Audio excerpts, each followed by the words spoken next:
streets ain't talking about you, man. If I can't spin a block and find out about you, man, the people ain't about you, man. That's just what it is, you know? But I got to talk about it in the streets, man. Yeah, this one's for the streets first. Stripes like a referee shirt. This one's for the streets first. Tell mama this the rebirth. Say I need church. I talk dirty. Put my hands and my feet work. Teamwork. Put in pain, but gotta bring it to the streets first. It's your boy Abutta, and I'm back with another episode of that Streets First podcast. You already know how your boy do. I goes out and I brings them out. I'm outside in Harlem, the best fish in Harlem. I'm here with my guy, Al. What up, Al? What's good with you, baby? I know you really don't be doing interviews like that, but I appreciate you taking the time out, you know what I'm saying, and giving the people what I feel like they need to know about fish. I mean, really, you like the Michael Jordan of fish, bruh. I like to call myself that. Can we speak a little bit on that though? Like, yeah. Al, what kind of like got you into, you know what I'm saying, the fish? If you don't mind telling a little of your story. No problem. I was 16 years old. Okay. My father gave me a job at the spot on 145th St. Nicholas. 145th is St. Nick, famous. Okay. When you were 16? Yeah, 16. Ooh. I was working there, going to school, coming from school, going to work, hang out with my friends, break day, gotta go back to school, work, tired, you know, I did all that stuff, but I had to go to work. Okay. I'm dedicated. And then I see something that's what I like to do. I said, you know what, I'm sticking with it. And then I stuck with it. And then in 98, my grandma passed me the keys. Wow. Me and my cousin. 98, you got past the keys. 27 years old. Woo. The owner of Famous Fish. Owner of Famous Fish on 40. Don't act like y'all don't remember them lines, man. Yo. Them lines was going down the street on 40. So from 98 out, like, kind of like explain a little bit of like, you know what I'm saying, the experience. I mean, from I've been on the hill, Sugar Hill to be exact. I've seen the lines and you know what I'm saying? Like, what is that like for you? Like, no problem. Every day. What's the preparation though? Like, you know, knowing that you got that kind of a line, like, what's your preparation for, like, how do you manage to go in and get fish and shrimp? Like, how does that operation work? Early, like, we start 6 o'clock in the morning. Oh, wow. Everything start cleaning the fish. Okay. So the cleaners come 6 o'clock in the morning. The delivery come at 6 o'clock. So they start like 6:30, brother. Then they be finished about 10:30, cleaning about 600 pounds of fish. 600 pounds. Whew. 600 pounds of fish a day.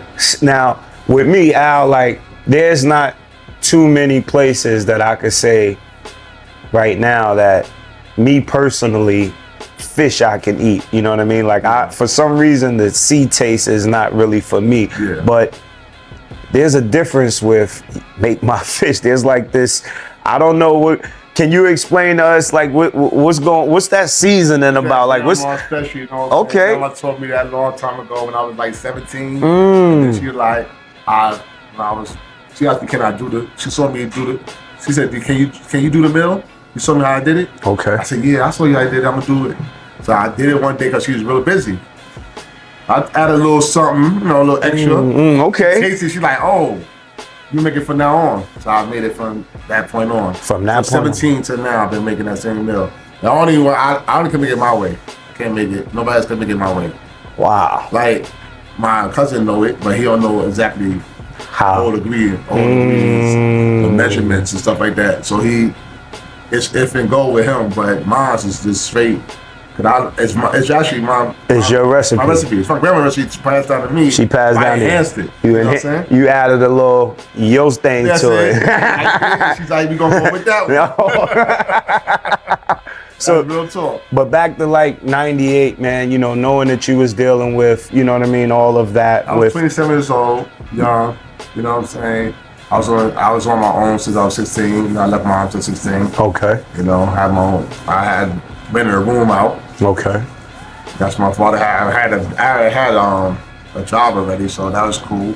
And at 27, when I became the owner, it was a good transition because I already knew everything about the business already.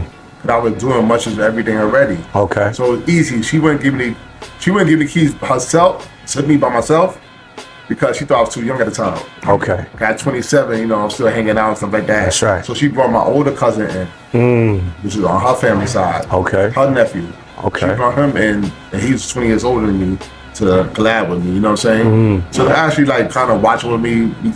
She gave her 50%, gave me 50%. We did it like that. I did it like that. Okay. Yeah. So now, you know, there's kind of like a transition because I now see that Famous is up there, but you're over here. Make My Fishes over here. How did that go about? Because if I'm not mistaken, I'm quite sure you might have sold that thing or something like that. Yeah.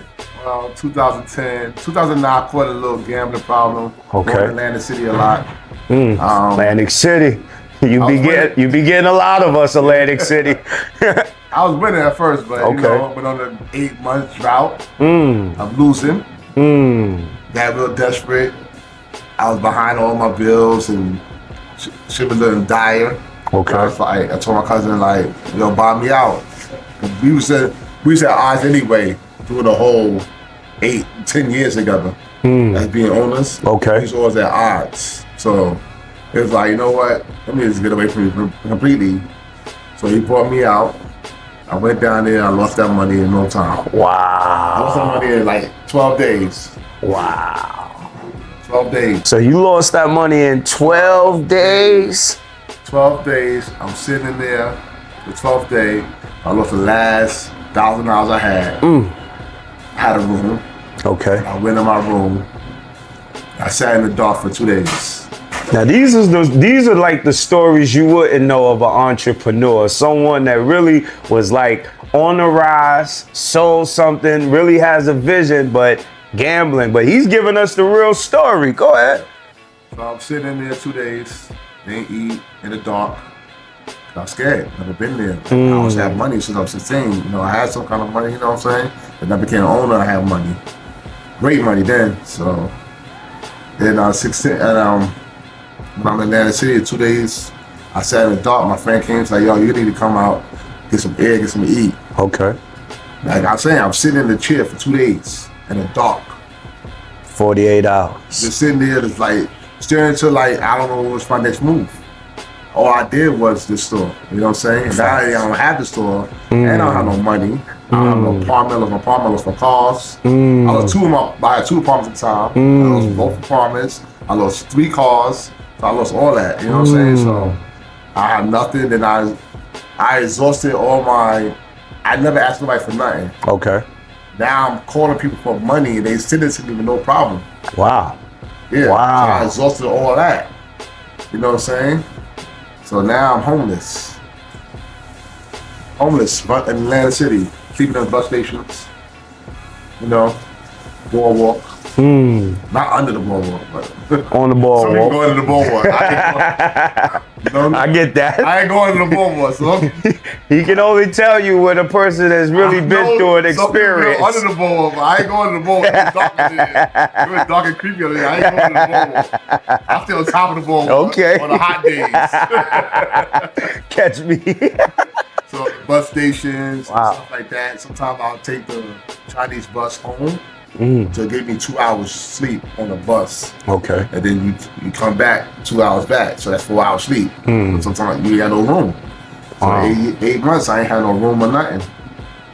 Then it gets darker because I met this guy from Philly. He saw me. He used to continue to come down there with all my jewelry, gambling and all this money. Okay. And I used to give, when I used to win, I used to give people money. The locals that's hanging around, because there's a little community hanging around there. If you go there now, they're still there. The same guys, the same people still there that I left there. Wow. I became one of them. Okay. We call them hustlers.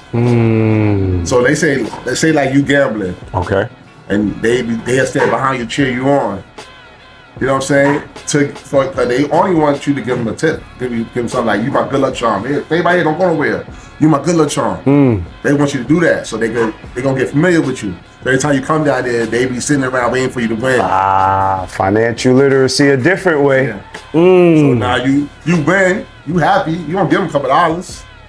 So I'm giving out black chips $100. Okay. I'm winning 3, 4, 5,000. I get like 5 people $100 each. They love me. They love you. You know, I come back, they be waiting for me. You know what I'm saying? Locals. But then I became one of them. Wow.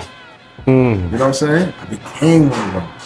That changed it. That changed the whole game. Cause now I'm homeless. I see how they move, how they had to go get rooms and group up together. Sometimes be 4 of us in a room and stuff like that. When we could get a room, you know what I'm saying? But you can't get rooms all the time. You ain't got no money, you can't get no room. You know that. You know what I'm saying? But you know. Where's the light? Where did this light come in at? Because it had to be a. It was a light. What happened was that after 8 months and stuff, this guy from Philly I know, right? I met him down there. You know, he sold drugs. Okay. Gave me a package. First time ever selling drugs. Gave me a package, say, yo, sell this, you get half, I get half. So it was $1 okay. Of cocaine. We had it up in baggies, 10 bags, $100 bag.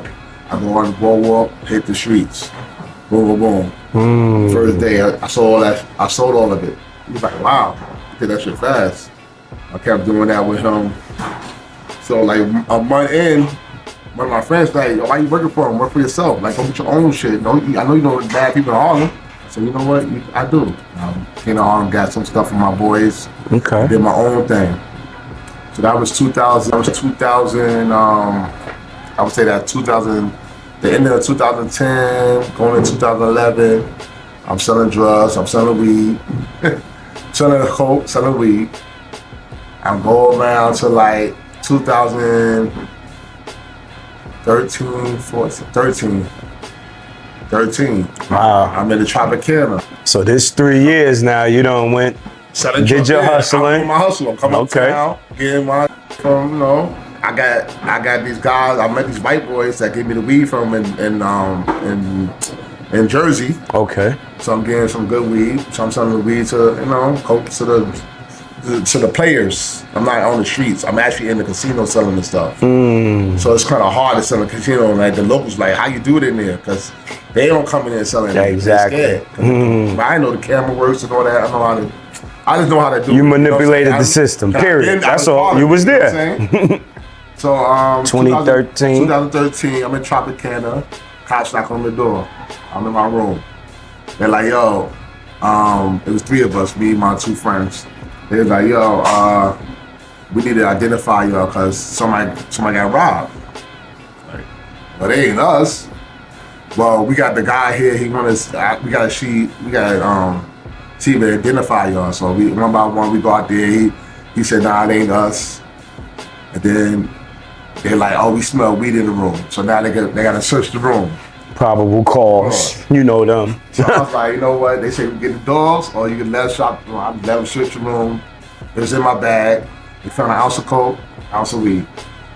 So they put me in. I said it's mine. Because my boys weren't a part of it. It's mine anyway. So I said, I took it. I said it's mine. So I did 6 months. I came when I get out. My friend, he's also was doing his thing because he through me. Okay. So he had like 3 grams left. He's like, yo, hey, I got some 3 grams. So you take that, you know, get on your feet before you go home. Cause I was gonna go to Atlanta. I was gonna move to Atlanta. You was thinking about that. Yeah, okay. Like when I came out, my family like, yo, you gotta get yourself together, stuff like that. But I had a knack of selling drugs. I'm sorry, that's. Nice. This is the story. You understand. I built that. I had a phone that I built up that it would make me $3,000, $4,000 a week. You know what I'm saying? I gave it to my friend when I went in. When I came out, he gave back to me, gave me 3 grams. I took the 3 grams. I sold it. I had 300 in my pocket. I said, let me double that up. Let me get 6 grams. Okay. 6 grams, and I kept going. Kept flipping it. 6 months down the line, we go up to 300 grams a week. At 100 pop, I'm making 30 grand a week, and this is no joke. I have witnesses to show you that. It was so crazy. I had to call my nephews to help me. I had my nephew and his boy come help me. Now I'm living in the Taj Mahal. I'm living in the Taj Mahal. Look at Ups, downs, back to ups. Hold on, listen. I'm living in Taj Mahal for a year and a half to 2 years. In the So now this going into 2015. 2015, December 2015 is crazy. That's what I said. That's the year I feel like I'm myself again. Okay. And I'm making all this money. I'm going to get these. I'm getting 30 grams every week, 300 grams every week. They go, you know what I'm saying? Do you? And we work at 24 hours because, you know, gambling is 20. They up 24 hours all the time. So they need it, especially poker players. They need to stay up. So poker players use it a lot. You know what I'm saying? So you can learn all kind of things on streets first. yes. Funny thing is, doing that, some of my customers want it hard, but they call it crack is hard. That's what Okay. they call it. I didn't know how to do it. I YouTube it. I did it myself on the spoon. Wow. First time I did it was on the spoon. Second time I did it, I brought a hot plate, I had a Pyrex, and I did a Pyrex. Wow. So that's how I saw both. I have both angles. I just did this all on my own. Nobody told me how to do this. Yeah, you learning all of this stuff on your own. YouTube University, they teach you anything. I really looked up how to make crack on YouTube. Wow. And they showed me on the spoon.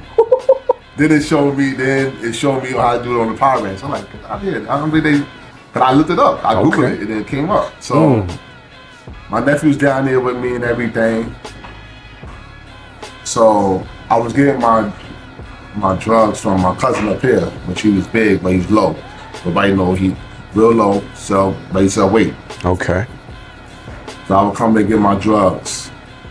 I had a problem. I wanted to buy Expedition, I think it was. It was 16,000.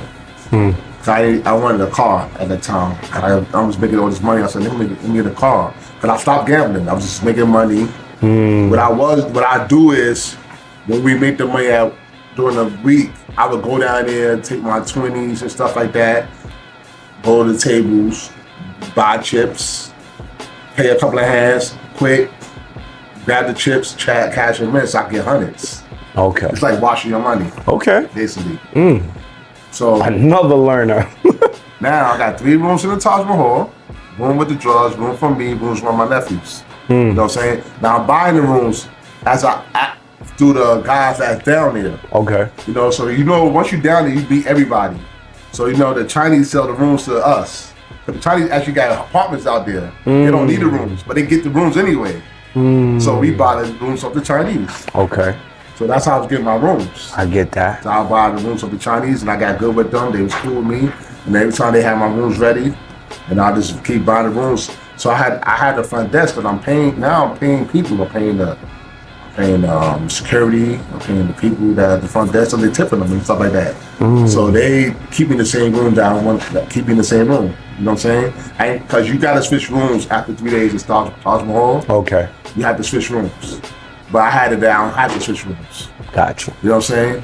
Not too much. Like once a month I had to switch. They like, all right, it gets too hot. Switch the room. All right. So I switch the rooms. Okay. You know what I'm saying? But basically, you can stay in the room. So back to the story of our cousin. So he said the car. So I was gonna buy the truck, and he's like, let me buy it. And every time you come up, you just give me an extra 1,000. Okay. And then you can pay it off in 16 weeks and be done. I said, man, I can do it that way. I ain't got to pick the whole 60,000 myself up. Right away. I was gonna buy it up in myself, and I had enough money. Okay. But like I said, I wasn't gambling at the time. I was just washing money. So I said, let me go make sure my license straight. So I went to DMV, and I have a Georgia license, so my license is a little distorted, but you can see everything on my license. So I went, boom, try to get to see my driver abstract. Okay. See if I got anything on my driver abstract. They didn't accept my ID, so I was pissed. Damn. So I get down there, I go back to AC. So I ain't get the car. I'm going to the AC like this. I want my license straight before I get the car, so everything be legit. Okay. So I went back to AC. I told my nephew, I was like, we got any money like to change out? He said, yeah. He gave me $3,000 like in 10s and 20s. And I went down there, started gambling.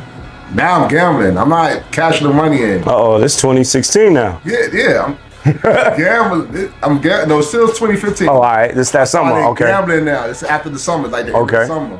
So now I'm gambling because I'm upset. Because that's what gamblers do. Anything to trigger you to gamble. That's what happens. Everything could be a trigger. You could buy a soda and trigger you because you want that dollar back. That's crazy because that happened to me. You know what I'm saying? So anything's a trigger. So You gambling that money back. mad that they ain't give me my life, the drop of abstract, because that's all I asked for. I get down there, I get the money from him, I go down there, I lose $3,000. I went in I come back upstairs. He like, why you going in the safe? My nephew telling me this. He's like, why you going in the safe? I'm like, don't worry about it, I got it. I went in the safe. We had $22,000 in the safe. I went in the safe, we got $10,000. I said, don't worry about it. I get it back. Don't worry about it. So I went downstairs. I lost the $10,000. Oh man. I go back upstairs, get the $12,000. I lose that. He's mad at me. He's like, yo, what are you doing? You crazy, you fucking out. Yo, come on, stop. Now I couldn't stop. I'm like, nah, I got $60,000 in my sister crib. And her safe. Come up and get that. Dang. While she at work. I know she would let me go in that safe. I was trying to build. My thing was get the $200,000, leave, go to Atlanta. Okay. But that's my whole plan was. Just to get the $200,000. I was at 80. Get the $200,000, go to Atlanta, and then we could, get rid of Atlanta City, be in Atlanta. My brother got a store down there, and I just chill with him for a while, so just figure out what I'm gonna do next. Okay. Go up and get the 60,000. Come back. Lose that. So now, back down again. Yeah, but I also got an outlet because I'm making 30 grand a week. Okay. Because, you already had an operation I had to pay for 300 grand, so 300 grand put me 14,000. I make 16,000. Exactly. So I make 60,000 a week, but. That was the end of it. I ain't got no money now. I got drugs though. So the little drugs I got left. Call my cousin, tell the nigga like, yo, I'm out of town. I'm in North Carolina. I'm gonna send my nephew up there to get the 3. I'll pay you when I come back. No problem, come get it. He gets up there, he try to get my nephew the whole key. But my nephew said, nah, I just came for 300 grams. He gave him 300 grams. I lose that money. I call him again. I said, look, Neff coming up there again in another 3, and I'll give you all the money when I get back. He don't have no idea that I'm gambling again. I'm really gambling. I'm not even thinking about we hear this. Wow. If my nephew said he would do it over again, he'd have grabbed the key. Because he said that gives me a lot of room to not mess up, maybe. Bring that down. I lose that money. So now, it's another week good pass. My cousin called me off the hook. Send him a voicemail. Damn. Now I can't talk to him. Ran off on the plug twice. Send him the voicemail.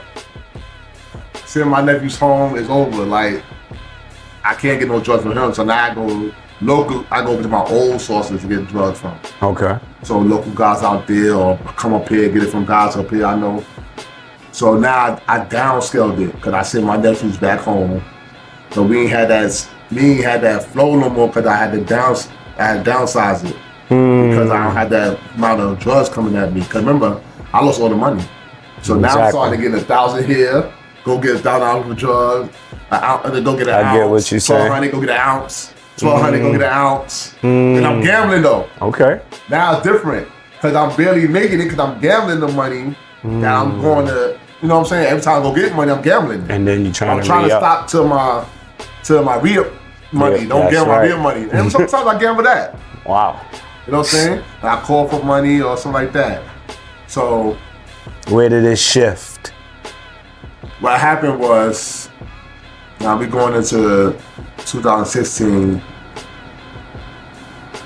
These guys, my partners, 2 partners named Joe and Pat. Shout out to Joe and Pat. So they went uptown looking for me. So when they went uptown to my old store, They see where I was at. You get my number. So they called me. Somebody was there and called me and said, yo, this guy named Pat looking for you. I said, all right, put him on the phone. He's like, yo, I got a store. I want you, I'm building 116th Street. I want you to come see it. You think you can do it with me? I said, nah. I come check it out. You know what I'm saying? So I came up here. It was almost done. Like how it is now, it's almost done. And I said, yeah, I'll think about doing it. So that was 2017, the summertime. Mm-hmm. They was almost finished with it. Think about coming down doing this with us? I said, I think I can do it. Let me think about it. Cause I was still in the gambling mode. Mm-hmm. Let me think about it. I get back to AC. Now the guys I used to look out for, like the head security, stuff like that, they're like, yo, cause I'm still selling, but it's low scale. Like I'm selling to only like my main customers. Like, yo, you getting hot. At the time they just get hot, they ready to open. So I was like, you know what? Fuck it. I'm gonna go up and do this shit with them. Let me take this move this way. Okay. Go up there, cause I know this. Okay, you knew this. Yeah, this is what I do originally. I'm not a drug dealer. This is what I do originally. So I came up here, and then here we go. 2018 February, got here, opened up, and now we blew it up. Now, when you come right here, I've done seen all kind of reviews, all kind of raves about this is the best fish in Harlem. Like hearing it from you, knowing through your struggles, through your whole story of just coming from hustling, like just understanding, you know what I mean, how to move things and network and stuff like that. How have you seen Make My Fish rise since you've been doing the way that you know how to run operations? Man, this is incredible. Because the way I be seeing these lines now and how crowded it be in here, I just want to say to you before you tell me, I be mad when y'all turn the Uber Eats off, man. I know y'all get so many orders and be so busy catering off, but I be mad when y'all turn the Uber Eats off, man. What is that like now, though? Yo, it's phenomenal. It's crazy. Cause I knew it was gonna be like this. My partners didn't know. You know what I'm saying? You see how the Jordan the fish talk? Yeah. I knew, cause I already had a name when I came back. Okay. You know what I'm saying? I already had a name, so only the people that know that I'm here, but they know I'm here, they gonna come. You know what I'm saying? If we make good food, they gonna come. That's right. You know what I'm saying? We keep this fish fresh, they gonna come. We keep everything fresh, they gonna come. That's right. Fresh and tastes good, it's gonna come. That's right. The longer how they wait, so how they getting it fresh and good. So when I used to get it up on Famous back in the days, you know, they only had the seafood. You know, now you come here, you got all kind of soul food and cakes and things. Sides and stuff. That's why I know how to cook everything. That's what I was about to say. You know I cook everything, but I have a good team. You know, I got a cook that cooks the greens. Old man, he's 76 years old. Shout out to him. The grits, the greens, and the yams. I cook the mac and cheese. I got the fish is mine. You know what I'm saying? But it's all of us. You know, and our partners. This is their name. This ain't Make My Fish is all of us. Me, him, me, Joe, and Pat. Y'all making my fish. Yes, we make our fish. We make my fish. We make the fish. So, you know, we getting a little close to the end, but I'm just curious, you know, I just want to say with your experience of understanding like ups and downs, trials and tribulations, how would you be able to say to the next entrepreneur that's coming up? You know, I know you spoke real heavy on gambling. I know you spoke real heavily about dibbling, dabbling in the drug game. But these are like, you know, experiences that can help the next generation learn from. You know what I mean? And I appreciate you being, you know, very open and candid about that.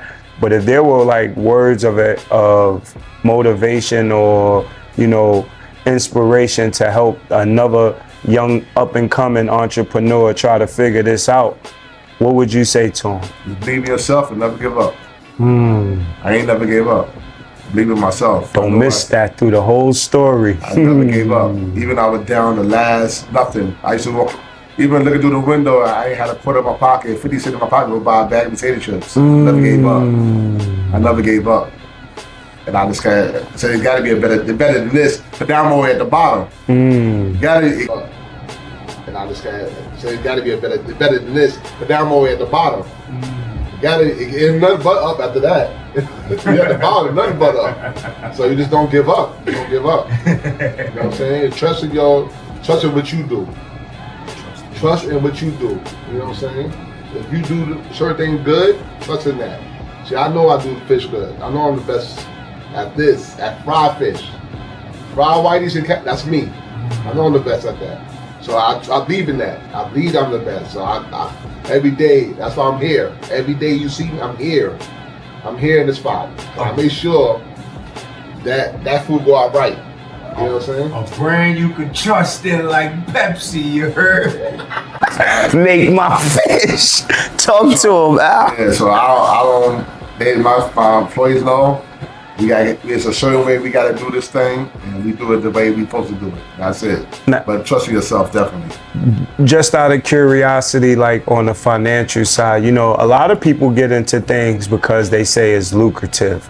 I don't really talk numbers, but is the fish and the soul food business, you know, is it a lucrative business? Is this something that, you know, you would be able to tell people to try to like franchise is good, course, you know? Of course, it's lucrative. You know, I mean, it's something, it's what kind of flow you have with anything. If you don't have no flow, it ain't nothing. You know what I'm saying? It's about the flow.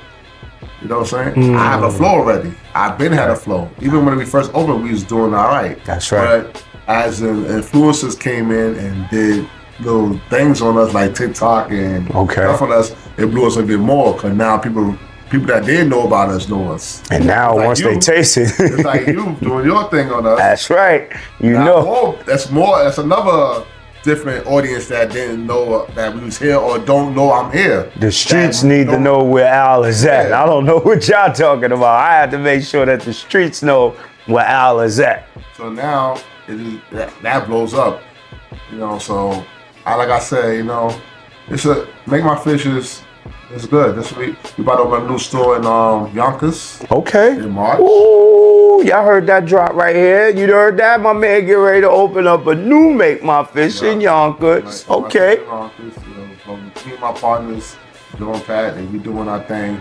You know, without them guys, I wouldn't be here. Them guys is most important people in my life, man. Shout out to Joe and Pat, man. But for them, I don't know, I'll be in Atlanta probably doing my thing down there, but nobody really know me in Atlanta. They brought me back to Harlem where everybody know me at. You know what I'm saying? That's right. So that's why it made my fish where it's at today. Sitting here with the legendary Al for Make My Fish. Hey Al, man, we at the end of the interview. Let them know where they can keep up with Al at, where they can find you, where they can find this fish at, where they can find this Make My Fish in Harlem at. All right. We are 120 West 116th Street. Near Harlem, New York. You know how we do. Right there between Lennox and 7th. 7th and Lennox. That's right. Follow them on Make My Fish on Instagram, man. Check them out. This is Harlem right here. You heard? This is the king of fish. I like the concept of Jordan the fish. You know what I'm saying? The Jordan the fish. You heard? We outside though, baby. Keep up. You heard? This is the best of Harlem. I holla. Yeah, this one's for the streets first. Stripes like a referee shirt. This is Al from Make My Fish. Give me the best fish of Harlem. 116 between Lennox and 7th. Harlem, the Michael Jordan of fish. That's what I call myself. And this is our store right here, Make My Fish. Please come to check us out.